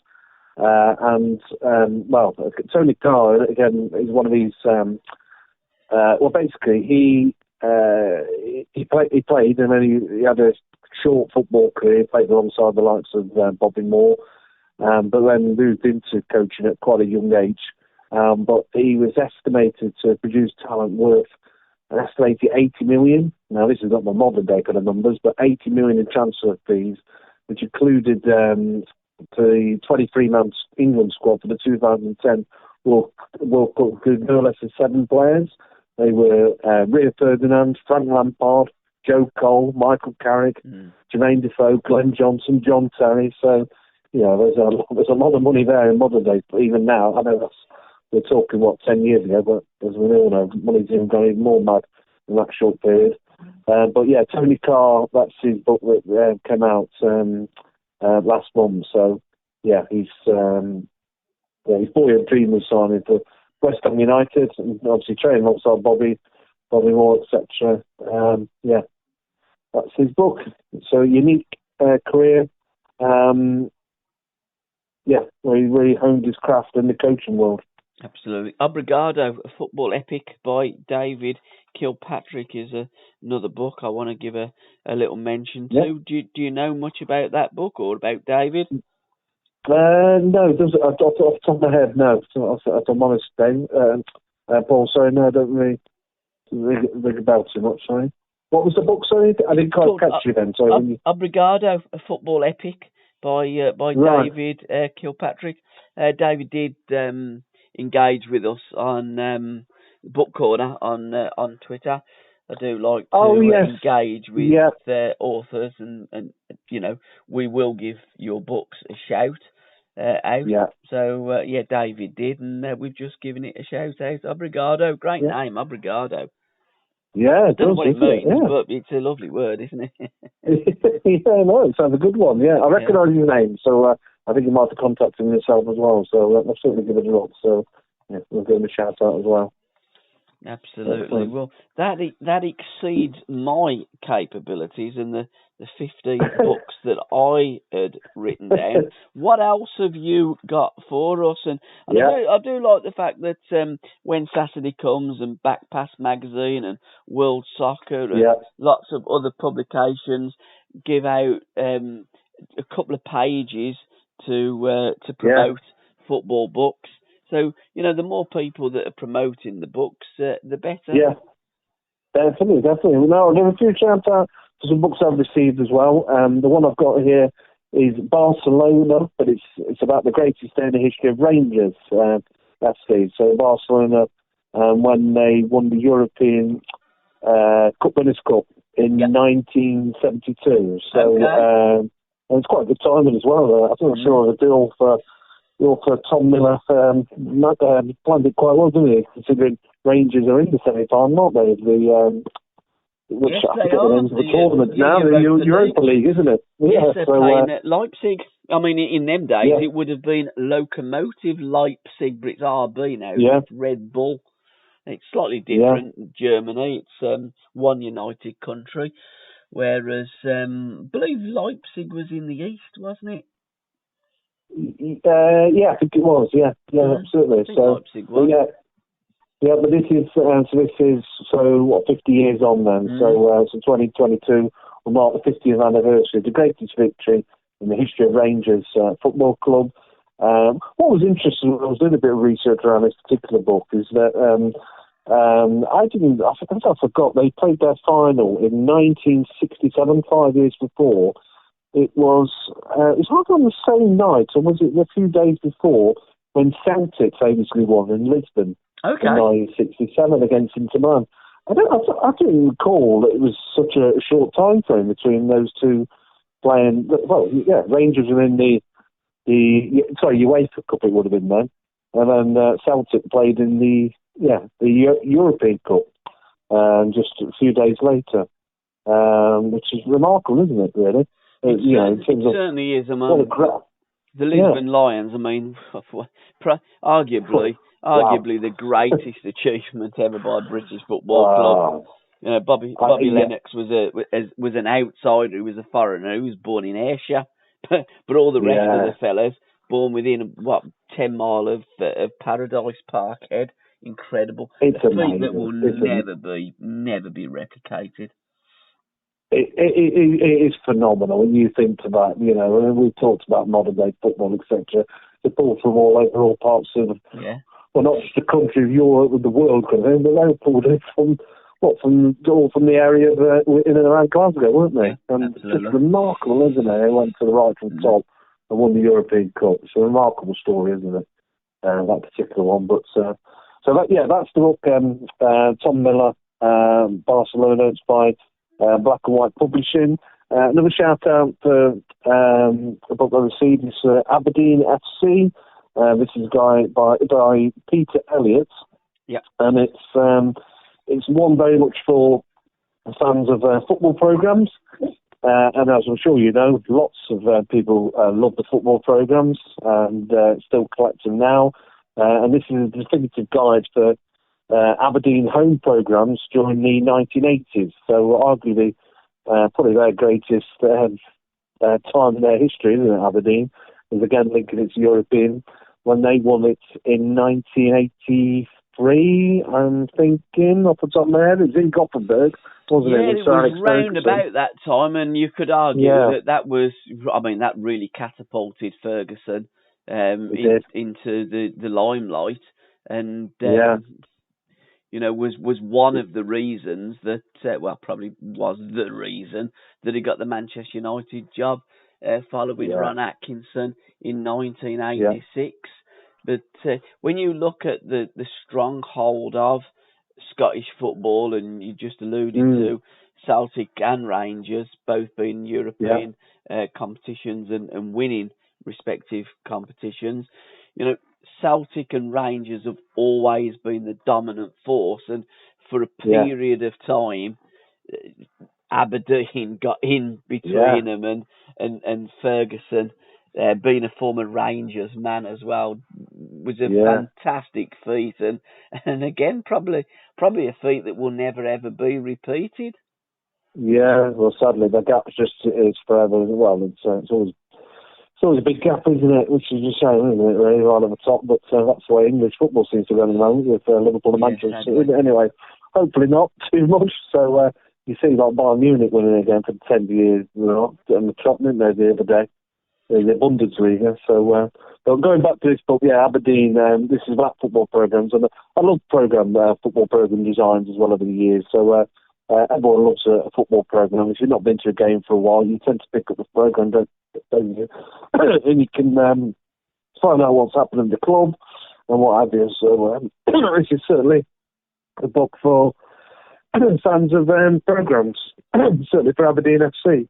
Absolutely. No, I think the programmes in them days were probably only about 10 pence, wasn't they? Whereas now they're about £3.5, £4, and now some of them might be a fiver or more in certain parts of the country.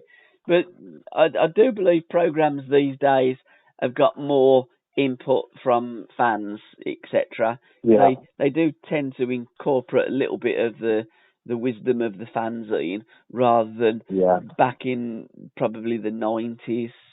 And certainly when the Premier League had started, there's so much commercialism and just corporate sponsors, and it was almost like one of these circulars that you get through the door where you look at it's your local magazine. It's not. It's just advertising various trades. But I think there's a little bit more content these days in football programmes. Yeah, you're right though. I remember when I picked up your football program, it was all the local companies, wasn't it? Yeah. Wasn't it, in the area? Right down to the local painter and someone would come round and do your plumbing, etc. Just looked at the prices of the programs actually, so I was just fascinated to have a look. So in 1980, the Aberdeen program was 30p. And by the end of that century, by the end of that decade in 1990, it got up to 70p. So it hardly changed, had it, in 10 years, but it's certainly gone up now. So like you say, I'm sure it's around about £2.50, £3.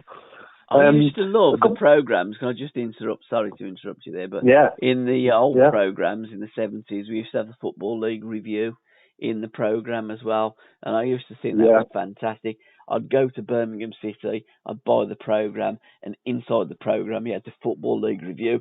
You open that, the centre spread, and there was always a football team. Always a football team. Fantastic. Yeah, absolutely. The next book that I've had received, again, came out last month, is through Pick Publishing. This is The Director's Tale. This is by Dave Thomas, and it's about, the subtitle is John Bond, Burnley, and the Diaries of Director Derek Gill. So I've not had a chance to read it as of yet, but it does look a fascinating story, and I do recall John Bond. If you remember as well, he had an infamous season there back in the early the 80s. I forget exactly when it was, maybe 82, 83, but he had a solitary season in charge.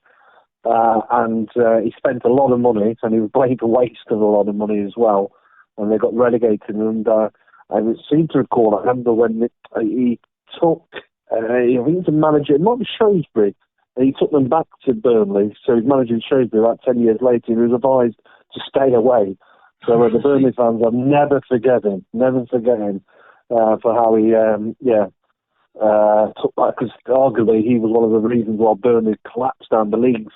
I went down to Division 4 very quickly in that period. So he took Gallagher. He took Joe Gallagher from West Ham, because Joe had been transferred from Birmingham City to Wolverhampton Wanderers, and he didn't have the best of times at Wolves. Actually, he got sacked for not.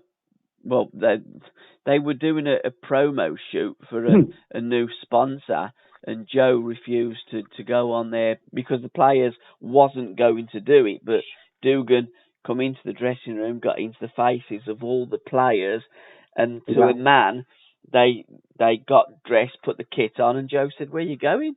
And they said, "Well, we're going to do the photo shoot now." And Joe said, "Oh, okay, you carry on, guys." Didn't, and then got ready for training, done the training session. Next day when he turned up for training, says, "You needed in the secretary's office, Joe." And they said, "Yeah, no problem. Joe, there's your training kit. Okay, you've been sacked." And Joe was sacked for not going on that photo shoot. But he then was struggling to find a club. Now, whether it was the fact that Derek Dugan was so popular and your name gets bandied around and sometimes gets blackballed, we don't know. But it was some time, and then John Lyle was struggling with some injuries, and he phoned up Joe. Joe thought it was the lads having a laugh, but he said, "No, it's John Lyle." Turned up at his house in Sheldon, in Birmingham, and signed Joe for West Ham United. But, with all the players at Billy Bonds and et cetera, Frank Lampard and that, coming back to full fitness, Joe was a little bit surplus to requirements, and he wanted a decent contract, and John Bond gave him that at Burnley, so Joe went up there to Burnley Football Club. Yeah. But I remember reading Brian Laws. He started his career at Burnley, and he was there for a number of years, but I think it was only 2 months in, Bond had got rid of him, and he was sold off to Huddersfield, and Laws then went on to play for Brian Clough's Nottingham Forest, didn't he? So in the top flight, and he went on to some great things. But that book, it's a director's tale, so it's the story of Burnley Football Club in the early 1980s, and it says here, special access to the diaries of director Derek Gill. Dave Thomas, the author, brings you the unvarnished inside story, revealing what went on behind the scenes amid the conflicts of the chairman John Jackson and the manager John Bonds. These were torrid times involving at first a surprise promotion and then a relegation, and then John Bond's departure and another relegation. So I always like these stories that you probably you'd never know until someone picks it up and tells you exactly what did go on, and some of the stories that went in the boardroom and the toxic mix you can always get. Personalities, let's say. So another book, again, just to shout out, else from Pitch, I've been sent, is Goodison Memories by Steve. You pronounce his surname, because I always struggle with Joey Kisley. I was hoping you'd jump in then. No, Steve, Steve's a good lad. He follows Everton absolutely everywhere. In fact, he recently he'd had a picture taken with Terry Curran, and I was talking to Terry about Steve, and he's a phenomenal Evertonian. I'm hoping, for people like Steve that Everton stay up. They're a great football club. But yeah, it's and he has worked really hard, because I've been in touch with him, and I've put him in touch with a couple of players because a lot of the players have given their memories, and not just Evertonians and Everton players, but players that had played at Goodison and their memories. So that'll be a fantastic read, that will. Yeah, no, absolutely. I'm going to say Zocha. It's Z-O-C-E-K. So yeah, it's a funny name. I don't know where he got that from. I mean, it must be some fun. It ain't Scouse, is it, that? It does sound like a Scouse, though. No, it doesn't sound like it. But, he says actually he's donating all his royalties from his book, and his previous 2 books as well, and to Everton Former Players Foundation charity. But, he does a lot. But I've had a quick glance. He's a good lad. Yeah, so I've had a quick glance through it, and the foreword's by John Motson, and it's an interesting read, because it seems to be it's written by a number of players, so whether it be Everton players, but also opposition players, but also TV people. There's famously one bit in it I did have a glance at it, because the commentators box at Goodison is quite famous in terms of, because you have to go up a ladder and then go through the top of the stands there, then go through a hole. So I wouldn't do that. I don't like heights.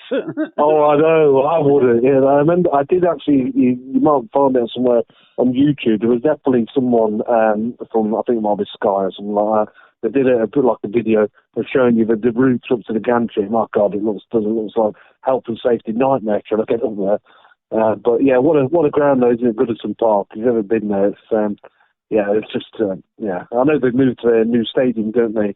I think it's in time for not next season, but the season after, the 24-25 season, to move to that new stadium at the banks of the Mersey. I think they're hoping to. I mean, whether they can still finance it with their husband money not there any longer, who knows? It's mad times, but let's hope that they can find sponsors and people that are going to put money into it, because it does look a fantastic project, doesn't it, that Everton are embarking on. But it'd be a shame though, wouldn't it, at Goodison Park? Well, because it's just it's one of those iconic grounds, isn't it? And, absolutely. I know they're all lovely. These new. I've not been to the new Tottenham ground, but from what I gather, it's incredible, that new stadium, in terms of it's got so many bars and etc. It sounds incredible, but I don't know. There's something about these old grounds as well. It's still, it's a shame that they're going to be replaced over time. But I suppose that's the times, isn't it? Things move on. Sadly, because there's the church, isn't there, inside Goodison, and then the girls come round, don't they? The old clothes, and give out Everton toffees and stuff, and that tradition is all too easily being eroded, and football clubs would stay there, and let's take the seats out, put the terraces back, and get the crowds in there, and do all that you can to stay within your at your spiritual home, because that's where football was started. And I suppose I'm a bit of a romantic at heart, whether that be football or anything else. Yeah, absolutely. Same here, absolutely. So it'll be a big bonus if they do move from Goodison Park, certainly. So that was a few books that I just wanted to shout out. A couple of others I'll give a mention to is ones that come out last month. Was put by David Potter, called Newcastle United: The Great Days, from 1904 to 1911. So, and again, the list of what Newcastle achieved during those early years is pretty remarkable. And in fact, I've got it here because I was going to mention it. The records that they did, they won the league in 3 occasions during the 1900s, so they won in 1905, 1907, 1909. During that, they lost to Aston Villa in the 1905 FA Cup final. They lost again the year after in the 1906, again in 1908, but then won it in 1910. So, I've just rattled off a number of years then where they won the league or in the FA Cup final. So, remarkable, really, isn't it? And with the money that's coming into that club, that will probably come again, won't it now? So times have changed there. Yeah, for possibly. Mm. Football is a different ball game, sadly, these days. But Newcastle were one of the great teams in world football back in those days. So a wonderful book. Remembers those halcyon days. Yeah, absolutely. Sorry, there was another one I was going to mention. Just a couple of those books that's coming out next month. There's one called Brawls, Bribes and Broken Dreams, and it's about how Dundee almost won the European Cup. So this is going back to I hope I get my numbers right. Dates right, 1962. I was going to say around the early 60s, wouldn't it, with Dundee? Yeah, Who's written it? That's it. It's written by Graham Strachan. So he's the group head of Nostalgia at BC Thompson, which writes for online and print titles. It's coming out through Pitch Publishing, this book. So he's written books before as well. He was also part of a filmmaking team behind the Courier's Caniggia documentary, which was made to mark the 20 years since the Argentinian superstar. He signed for Dundee in October 2000. So, Paddy Barclay's a big Dundee fan, isn't he? You know, he is. Paddy Barclay, he is. And he does the forward for this book, actually. He does the forward for this one, Absolute legend. So, he absolutely is. So, no, they got to the semi-finals of the European Cup in that year. And they lost out to, I'm trying to find it here, I think it might have been Bayern Munich. They won the second leg, 1-0 at Dundee, but they lost the first leg for 5-1. Yeah, it's a lot to get back, isn't there, and gather from 5-1 defeat in Europe. Yeah. I'm not too sure about the second leg, so in terms of how competitive it was, but anyway. I think Coventry City done something similar in the early 70s, went to Bayern and got absolutely stuffed. But then I think they beat them back at Highfield Road 2-1. But the damage is done when you've conceded 5 in the first leg. They almost bring over their reserve team, don't they? And it's a little bit of a training session for them. There's not many teams against crack sides that can get 5 goals back. Yeah, that's it. So it was Milan, actually. I've just found it here. So Milan beat them 5-1. 5-1 in that first leg in the San Siro. And it was Gilzean that scored the winner for Dundee, Alan Gilzean, in the 81st minute.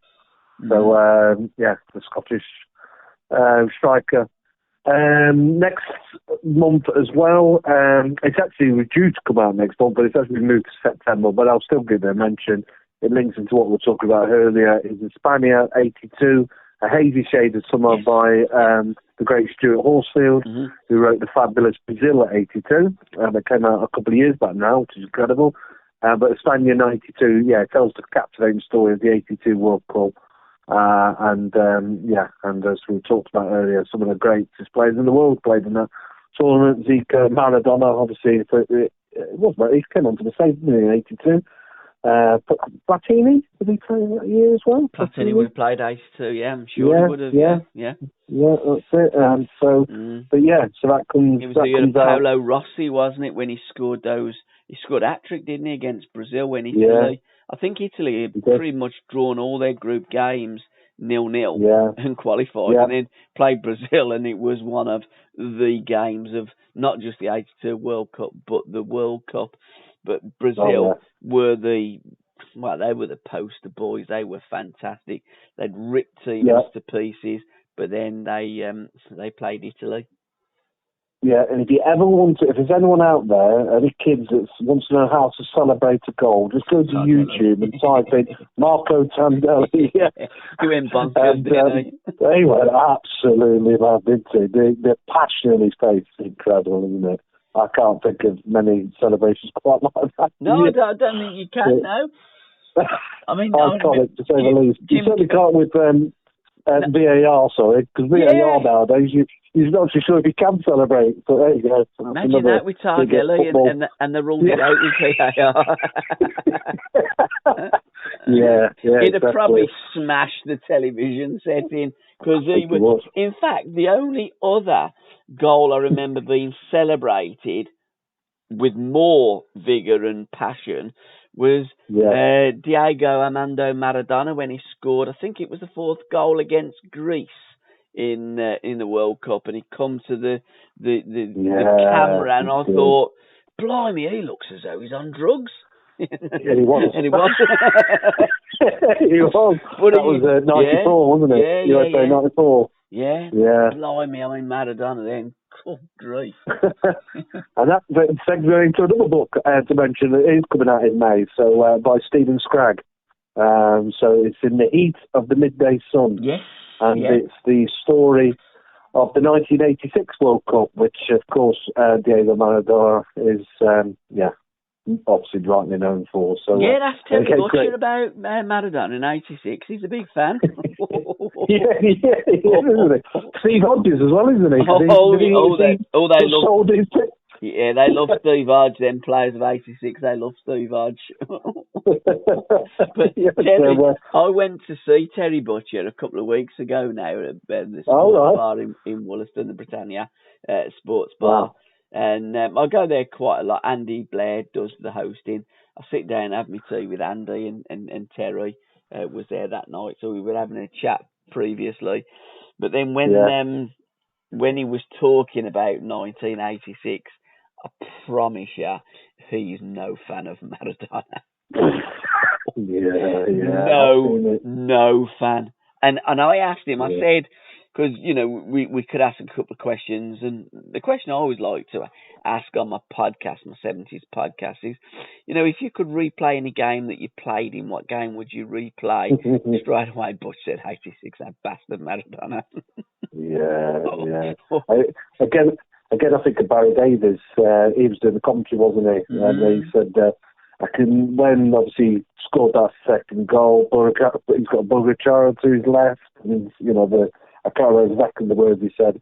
But he said after it went in, he said, there's no denying that second goal. There might have been controversy over the first goal, but you can't deny his brilliance for his second. But you see, the thing is, with that first goal there, I mean, how he actually beats Peter Shilton, who Shilton's about a foot bigger, in the air. He's put his arm.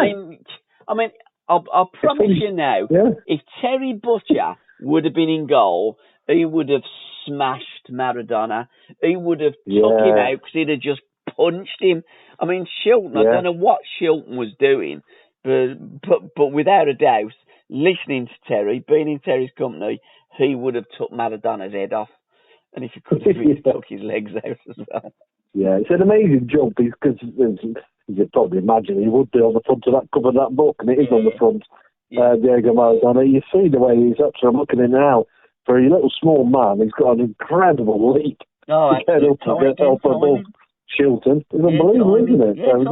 It reminds me of Cristiano Ronaldo in modern day, isn't he? He can jump incredible height. You've seen him after the game, Butch, and he looked at Maradona and said, in no uncertain terms, what was it? And Maradona actually pointed to his head. And I think if he'd have pointed to his hand, Butcher would have took him out there and then. Terry was an absolute warrior. But Steve Hodges, he's put that to his, because he took his shirt, didn't he, after the game, Diego Maradona's shirt. That was more like the judgment. But it's pretty, I think it's gone up for auction. I'm not sure if the auction happened, but I think it was put on initially $4 million was the holding, wasn't it? So I need to catch up what's happened with that. But it's coming out, that's coming out in a couple of weeks' time. Stephen Scragg, again, one of the great writers from the Sunday Times, who's wrote a number of brilliant books. The trilogy of European football, where the cool kids hung out, and the undisputed champions of Europe, and Frozen in Time. So, that's another great book that's coming out in May. Got some great books coming up. We certainly have. Have you got anything else, sir? Because I've exhausted my capabilities. I love listening to your recommendations, and I'm sure that you will be recommending for the next Curran View next week. I usually post to you on a Sunday. I think, what's Gabbie doing this on a Sunday for? But I like to get things done early because we do the podcast on a Tuesday evening, all being well. This week, Terry wasn't very well because he'd received an induction into the Hall of Fame with the Sheffield Star, the local paper up there in Sheffield. Yeah, he ended up in a casino, and TC doesn't usually drink. But I was going to say he doesn't drink. He had a monster of hangovers the day after he phoned me up. He says, I can't do it, I'm terrible.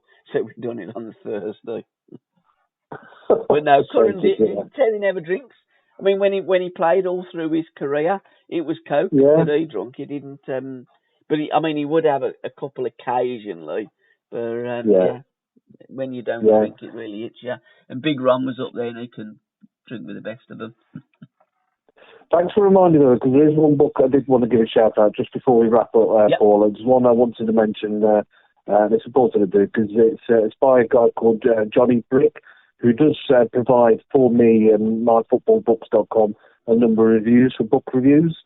He's someone I engaged with in the early days. He's the founder of another great Twitter site, which I recommend you go out there and have a look. It's called the Football Library, and that's Johnny Brick. And he's got a book coming out next week. It's called From Kids to Champions. It's a history of the FA Youth Cup. Oh, right. That's been going since 1952.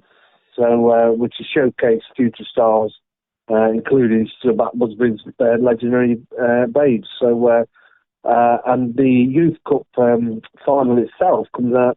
Is in a couple of weeks' time, and it's between Manchester United and my club, Nottingham Forest. So, and it's going to be played at Old Trafford. So it's the first time Nottingham Forest have ever made the FA Youth Cup final. And it's the first time for Manchester United, I think, for quite some time as well. So, so Johnny Brick's book's coming out. And, From Kids to Champions, the history of the FA Youth Cup. Reading the summary here. So, For the Kids to Champions tells the stories of the players who didn't make it to the top level or left the game disillusioned, along with those important coaches and academy directors. These men are always first to be thanked when the kids become champions.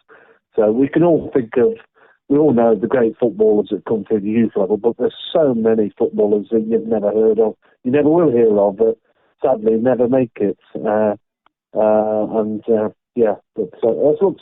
a really interesting book. So give it a shout out to Johnny there and his book coming out. Again, by I'd like to podcast with him regarding that book. I mean, my earliest football memories was in 1972 when Birmingham City played against Aston Villa. We played a moment away, or I think we drew. So the game, I'm not too sure whether the first game was at Villa Park, the replay was at St Andrews or St Andrews, then Villa Park. But it was Browne Little versus Trevor Francis. And I've done a podcast with Browne, and we spoke about that. And Browne recalls that game very, very fondly, because he had played for Aston Villa for the first team, but he did play in the Youth Cup game, and Villa went on and beat Liverpool in the final in 72. But that was Trevor Francis versus Browne Little, and I said to Brian, in all my time in Birmingham, watching and loving football, we've never had two special players from each team going head to head as kids and growing up and playing for the first team. And I think that there was, over the two games, probably over 40,000 to watch those both games. Wow. I think Kenny played, Joe would have played, Trevor played, Brian played, Bobby McDonald. There was some fantastic players on both sides. Well, the FA Youth Cup in a couple of weeks' time, as I say, between Manchester United and Nottingham Forest, the tickets have already sold over 40,000 for that. It's been played at Old Trafford. Yeah, phenomenal. So just by coincidence, it's at Man United's ground. But I know Nottingham Forest have already sold, I think, it's in excess of 4,500 tickets already for the away section. They are selling them for, I think it's about £1 a ticket, so obviously it's very cheap, but still. That's incredible, isn't it? Well, I should be watching that game and supporting Forest. I hope Forest win. I hope, doing the podcast, as you know, both me and Terry being a former player of Nottingham Forest, of course, we both hope that Forest get promoted. I'm a big fan of Steve Cooper. Terry was telling me years ago about this fella, that used to be one of the managers of Liverpool's academy, and then managed England and won the World Cup, manager at Swansea. I think that he's a fantastic manager that's embraced the spirit of Clough, and I think that Nottingham Forest are a club really on the front foot, and you look at the City ground. And TC said to me, "I've never seen days like that, even under Brian. It wasn't like that, and it really is at the moment a special club, and I think a special man that's created that." Yeah, and he's done completely different to. We've gone now. I was looking at the records. Now we've been out in the Premier League for 23 years. Yeah. We're on our 21st manager. So Steve Curran 21st. The previous 20, and even Chris Hughton, the latest one, for whatever reason, didn't want to, and really purposely didn't want to embrace the history of the club. Really, but Steve Cooper was the absolute opposite. Yeah. Straight away, he wanted to get everyone involved. John Robertson, John McGovern, John McGovern has been around the club for quite some time, etc. But he wanted to make sure, we absolutely embrace the history, and that's important. We should do, and also the CEO that's been brought in. His name escapes me, but he's a young man that's come over from America. Just embraced youth, focusing on the youth, etc. And you've seen it, and the fact that we're doing so well.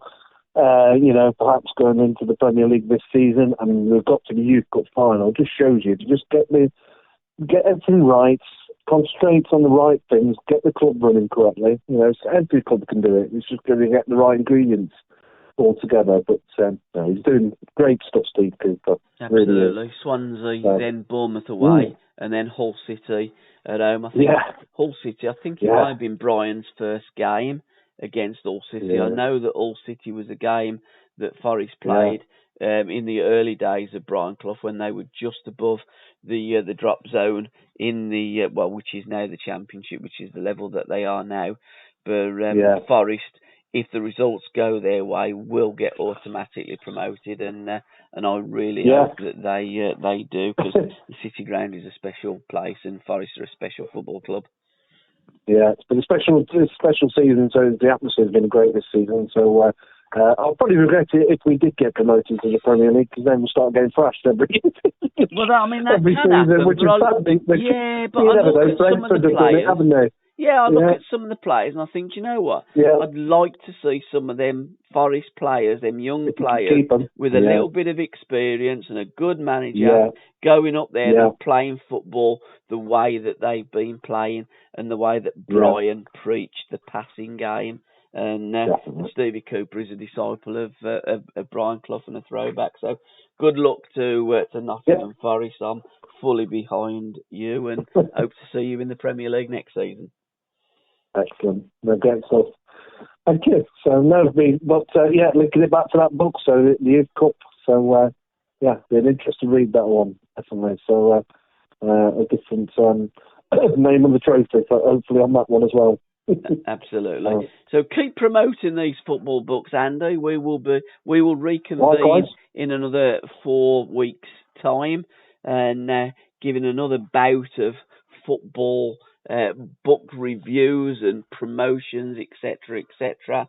And it would just be in time for people to start going on the summer holidays and sitting around the pool and having a little bit of spare time, a few sangrias and pina coladas and beers, and reading about the beautiful game. So thanks for listening, guys, and happy reading. Excellent. Happy reading all. And thanks again, Paul. Take care. Cheers, pal. Speak soon. All the best, everyone. Cheers. Bye-bye now. Bye-bye. Bye.